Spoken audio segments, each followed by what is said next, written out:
Propose the objective resolution to the constitution of India. ये किसने propose किया था objective resolution to the constitution of भारत के संविधान के लिए? किसके द्वारा किया गया था? जवाहरलाल नेहरू के द्वारा किया गया था। जब Bharat the constitution of India को जब प्रिपेयर करना था तो उसके लिए एक कॉन्स्टिट्यूंट असेंबली बिठाई गई थी 13 दिसंबर 1946 को। ये कॉन्स्टिट्यूंट असेंबली की पहली मीटिंग हुई थी। कॉन्स्टिट्यूंट असेंबली की जो पहली मीटिंग हुई थी 13 दिसंबर 1946 में। तो इसमें जो जवाहरलाल नेहरू के द्वारा जो है ऑब्जेक्टिव रेजुलेशन कॉन्स्टिट्यूशन दिया गया था, प्रपोज किया गया था। जो इसको जो हमारा कॉन्स्टिट्यूशन है इसको बनाने के लिए कितना टाइम लगा है? इसमें लगा है 2 साल 11 मंथ एंड 18 दिन। इसको कंप्लीट करने में इतना टाइम लगा है। तो इसका फर्स्ट जो मीटिंग हुई थी 13 दिसंबर 1946 में हुई थी। तो उसी मीटिंग में जो ऑब्जेक्टिव रेजुलेशन का जो प्रपोज रखा था जवाहरलाल नेहरू के द्वारा। तो जो डॉक्टर राजेंद्र प्रसाद थे, ये कौन थे? इलेक्टेड ये प्रेसिडेंट थे of constitution assembly. Elected president किसके थे? ये कॉन्स्टिट्यूंट असेंबली के जे इलेक्टेड प्रेसिडेंट थे। जो टेम्पररी प्रेसिडेंट थे ऑफ कॉन्स्टिट्यूशन असेंबली के वो कौन थे? सच्चानंद सिन्हा। सच्चानंद सिन्हा।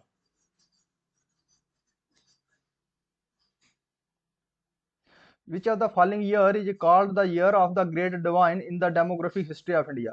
जो डेमोग्राफिक हिस्ट्री ऑफ इंडिया के में जो कौन सा ईयर है उसको कहा जाता है ईयर ऑफ ग्रेट डिवाइन। कब कहा गया था? कौन से ईयर को कहा जाता था? वो है 1921 को। 1921 को जो ईयर है इसको कहा जाता है year of the great divine. 1941 की बात करें तो इसमें क्या होता? इसमें हुआ था जो हमारा जो फर्स्ट इलेक्शन हुआ था, फ्री इंडिया का फर्स्ट इलेक्शन हुआ था 1951 में। और 1911 में क्या हुआ था? इसमें क्या होता? लॉर्ड हार्डनिंग समय उस समय हमारे वाइस राय थे।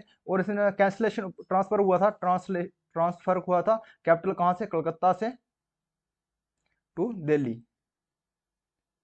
और इसमें बंगाल का उसमें क्या हुआ था? इसमें कैंसलेशन। जो बंगाल का पार्टीशन हुआ था कब हुआ ना? 1907 में। 1905 में बंगाल का पार्टीशन करने के लिए जो प्रपोज किया गया था इसको जो कैंसलेशन किया था 1911 में किया था। 1931 की बात करें इसमें गांधी इरविन पैक्ट हुआ था। गांधी इरविन पैक्ट हुआ था। इस पैक्ट को क्या कहते हैं हम? इस पैक्ट को कहते हैं हम दिल्ली पैक्ट। दिल्ली पैक्ट। उसमें सेकंड राउंड टेबल कॉन्फ्रेंस हुई थी। सेकंड राउंड टेबल कॉन्फ्रेंस हुई थी। इस कॉन्फ्रेंस में ये कहाँ हुई थी? लंदन में हुई थी। और इस कॉन्फ्रेंस में जो सेकंड राउंड टेबल कॉन्फ्रेंस हुई थी इसमें जो महात्मा गांधी ने आईएनसी इंडियन नेशनल कांग्रेस की तरफ से जो पार्टिसिपेट किया था महात्मा गांधी ने।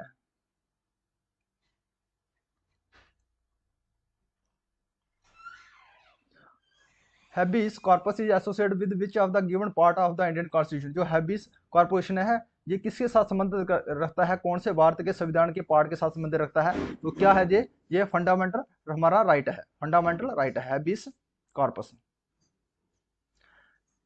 और जो हमारा फंडामेंटल राइट है ये कौन सा पार्ट में आता है? पार्ट थर्ड में आता है।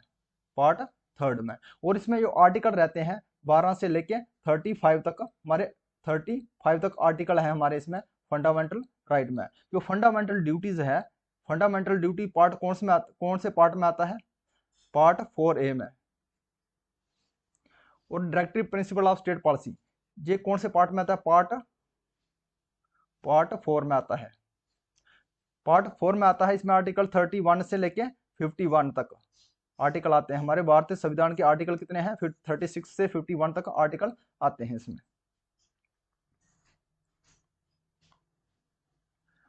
Who are known as the father of Indian railway. Indian railway का फादर किसे कहा जाता था? वो कौन है? लॉर्ड डलहौजी। लॉर्ड डलहौजी के समय ही जो हमारा रेल है स्टार्ट हुई थी इंडिया में। तो विलियम वेंटिक ये फर्स्ट गवर्नर जनरल थे। फर्स्ट गवर्नर जनरल थे ये ऑफ इंडिया। लॉर्ड कर्जन की बात करते हैं तो लॉर्ड कर्जन इसके समय क्या हुआ था, partition of Bengal, Lord Curzon के समय partition of Bengal, partition of Bengal कब हुआ था, 1905 में। और इसको कैंसिल किया कर कब किया था, 1911 में, लॉर्ड हार्डिंग के समय। लॉर्ड कॉर्नवालिस, लॉर्ड कॉर्नवालिस जो है, इसको इसके द्वारा क्या चलाया था, परमानेंट सेटलमेंट, परमानेंट सेटलमेंट, उसको हम क्या कहते हैं, जमींदारा, जमींदारा कहते हैं। ये कब चलाया था, 1793 में स्टार्ट किया था इसने। इसको क्या कहते हैं, the father of, lord Cornwallis को father of civil service, civil service in India, और father of all India service in India किसको कहा जाता है, father of all India civil service, इसको क्या किसको कहा जाता है, ये किसको, सरदार वल्लभ भाई पटेल।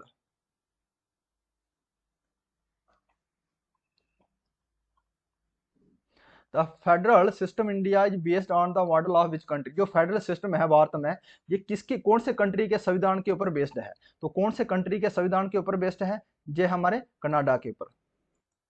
जब हमारा संविधान बनाया गया था तो हमारे जो वार दूसरे कंट्री हैं, जो फॉरेन कंट्री है, वहां से उन संविधानों से लेके हमारा जो कॉन्स्टिट्यूशन उसको बारो किया गया था, जो जो मेथड अच्छा लगा था उसी मेथड को अडॉप्ट किया था। जो फ्रांस से जो हमें अडॉप्ट किया गया, बारो किए गए थे जो फ्रांस से, वो कौन कौन से कॉन्स्टिट्यूशन थे, वो थे रिपब्लिकेशन मेथड,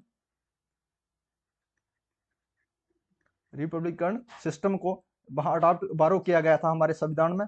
और क्या है, लिबर्टी किया गया था, लिबर्टी, इक्वलिटी एंड फ्रॉनिटरी, फ्रॉनिटी, ये कहां से बारो किए गए थे, ये फ्रांस के संविधान से। और यूएसए से, यूनाइटेड स्टेट अमेरिका से क्या किया गया था, इंडिपेंडेंस जुडिशरी, इंडिपेंडेंस जुडिशरी। और इंडिपेंडेंस जुडिशरी के साथ में क्या किया गया था, judiciary review,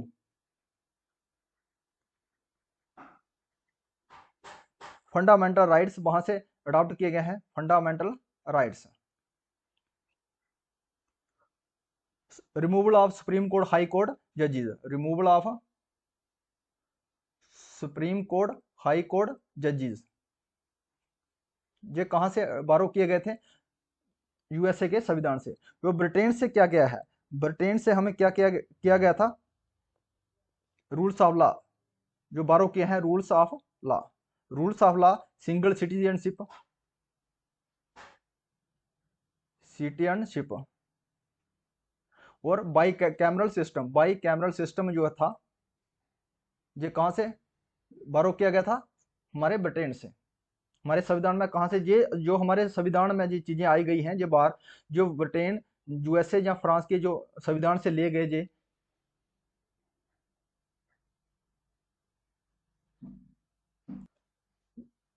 who is consider as the father of local self government in India, जो लोकल सेल्फ गवर्नमेंट जिसके फादर किसे किसे कहा जाता था, कौन है, लॉर्ड रिबन, लॉर्ड रिबन को है father of local self government कहा जाता है। और लॉर्ड डफरिन की बात करें तो इस समय जो है हमारे इंटरनेशनल कांग्रेस की स्थापना हुई थी, किसके, एओ ह्यूम के द्वारा। उसके प्रेसिडेंट WC बड़ाजी थे इसके फर्स्ट प्रेसिडेंट।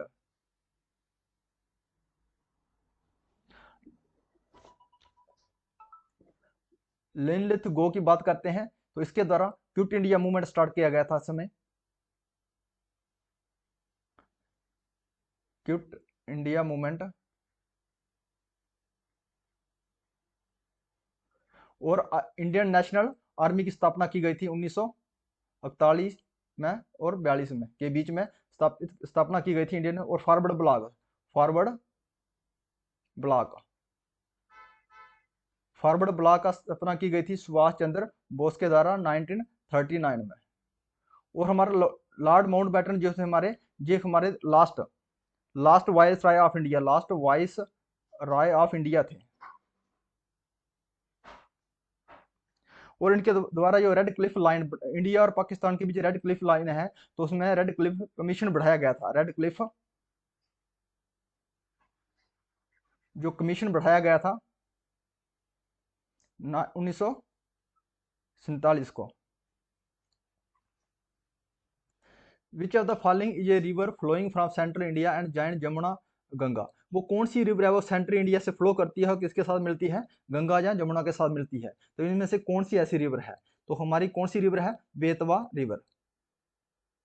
बेतवा हमारी जो गंगा बहती है, जो बेतवा रिवर है ये कहाँ से है, सेंट्रल इंडिया से। इसमें कीन है, सोन है, ये चंबल रिवर है। ये हमारी कौन सी है, right bank.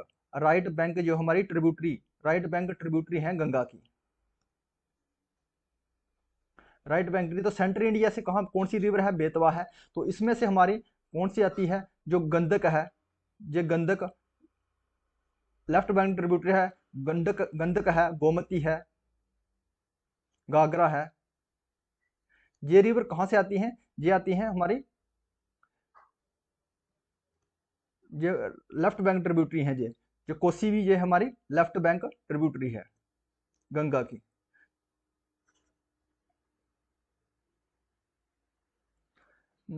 Nanda Devi peak is located in which state. जो नंदा देवी पीक है कहाँ पे लोकेट करती है, तो कौन से राज्य में है ये, तो कौन से है, उत्तराखंड में। उत्तराखंड में है। अगर हम पासिस की बात करते हैं, पासिस की बात करते हैं तो उत्तराखंड में कौन सा पास है, माना पास है, नीति पास है, लिपुलेख पास है। हिमाचल प्रदेश की बात करते हैं, हिमाचल प्रदेश में कौन सा है, बारालिचा पास है, शिपकला पास है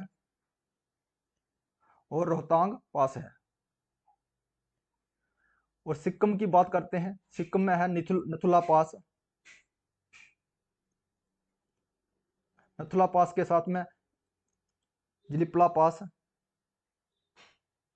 जम्मू कश्मीर की बात करते हैं, जोजिला पास है। जिला रोहतांग, जिला पास के बाद हरदुंगला पास है।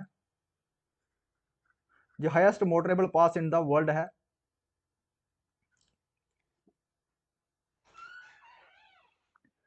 Palghat join which of the following state. जो पलघाट है हमारा, ये कौन सी स्टेट को जॉइन करता है, तो कौन सी स्टेट को जॉइन करता है, केरला एंड तमिलनाडु को। केरला एंड तमिलनाडु को कौन सा है, कोची टू चेन्नई। हमारे पलघाट कौन से आते हैं, थलघाट कौन से पास आते हैं, इसमें थलघाट आता है। ये नासिक से मुंबई को कनेक्ट करता है, नासिक से मुंबई को और मुंबई से पूना को। जो हमारा बोरघाट है, नासिक से किसको है, जो मुंबई से पूना को कनेक्ट करता है। नोबेल प्राइज है किसके नाम पे दिया जाता है, अल्फ्रेड नोबेल के नाम पे, अल्फ्रेड नोबेल के नाम। जो अल्फ्रेड नोबेल थे एक साइंटिस्ट थे। इन्होंने क्या किया था, इन्वेंट क्या किया था इन्होंने इन्वेंशन किया था डायनामाइट का। डायनामाइट का ये क्या है, फादर ऑफ एक्सप्लोजिव कहा जाता है इनको, फादर ऑफ एक्सप्लोजिव भी कहा जाता है। ये जो दिए जाते हैं नोबेल प्राइज कहाँ पे दिए जाते हैं, ये स्कॉट हॉलैंड स्वीडन में दिए जाते हैं। ये हर साल इंटरनेशनल अवार्ड है, ये हर साल दिया जाता है। और ये कितनी 6 फील्ड में दिया जाता है, 6 फील्ड में दिया जाता है।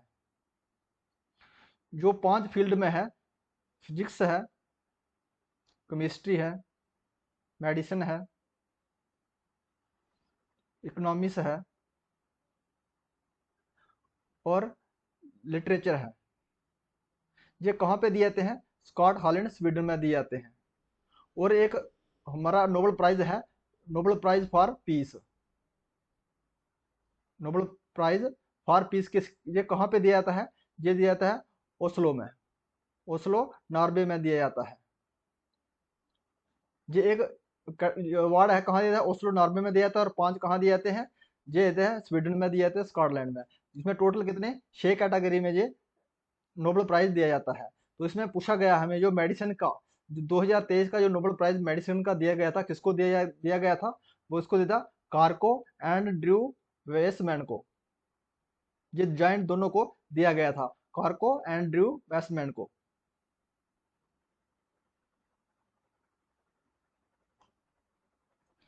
Who won Nobel prize for literature in 2023?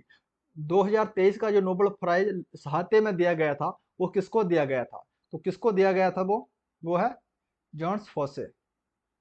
साहित्य का जो पुरस्कार दिया गया है लिटरेचर में, नोबेल प्राइज किसको दिया गया था? जो दिया गया था जॉन फोसे को। Who had received the Nobel Prize for Chemistry for the year 2023? जो केमिस्ट्री का नोबेल प्राइज फॉर केमिस्ट्री के लिए दिया गया 2023 में, तो किसको दिया गया था? तो किसको दिया गया था? अलेक्सी किमोवा को दिया गया, लोस ब्रोसी को दिया गया और मोंगी बाविंदी को दिया गया। ये कंबाइंड दिया गया है, ये है सभी कंबाइंड दिया गया है केमिस्ट्री के लिए। ये तीन साइंटिस्ट है, कंबाइंड दिया गया है, तो आंसर हमारा रहा all of the above.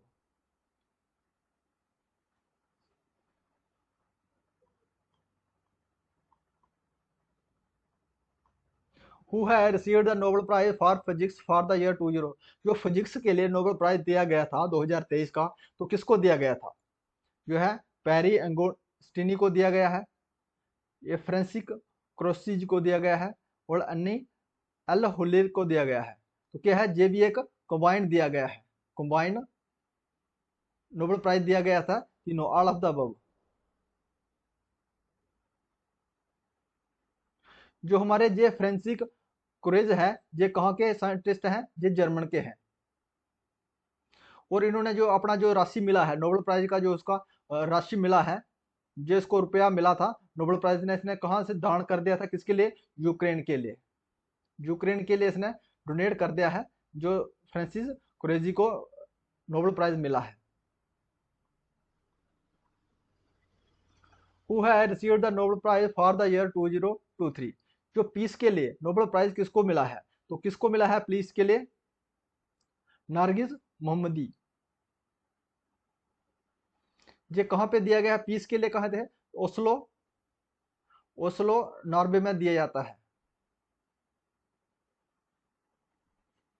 Oslo Norway में दिया जाता है। कहाँ ये, कहाँ का ये कहाँ के रहने वाले हैं? ये ईरानी ईरानी ईरान के हैं, ईरानी पर्सन है। ये सोशल एक्टिविस्ट है ईरानी। Who among the following has received the Nobel Prize in Physics twice? वो कौन से ऐसे पर्सन हैं जिसको जो नोबेल प्राइज दिया गया फिजिक्स के लिए? आज तक 2 बार दिया गया है। वो कौन से हैं? तो जॉन बैरिन। जो जॉन बैरिन है, इनको 2 बार जो है फिजिक्स के लिए नोबेल प्राइज के लिए दिया गया है। Who is the first Indian to awarded the Nobel prize in physics? वो भारत के पहले कौन से पर्सन थे जिनको जो फिजिक्स के लिए नोबेल प्राइज दिया गया था? तो वो कौन से पर्सन साइंटिस्ट हैं? वो है सीवी रमन। सीवी रमन को जो पहला जो फिजिक्स के लिए जो रिवार्ड दिया गया, प्राइज दिया गया, वो है सीवी रमन। साइंटिस्ट हैं जे, इनको पहला फिजिक्स के लिए नोबेल प्राइज दिया गया है। लेकिन भारत के लिए फर्स्ट नोबेल प्राइज दिया गया था भारत के लिए रविंद्रनाथ टैगोर को। जो कब दिया गया था? 1913 में दिया गया था। किसके लिए दिया गया था? गीतांजलि के लिए, गीतांजलि के लिए दिया गया था। If you like this video please subscribe my channel. Thanks for watching.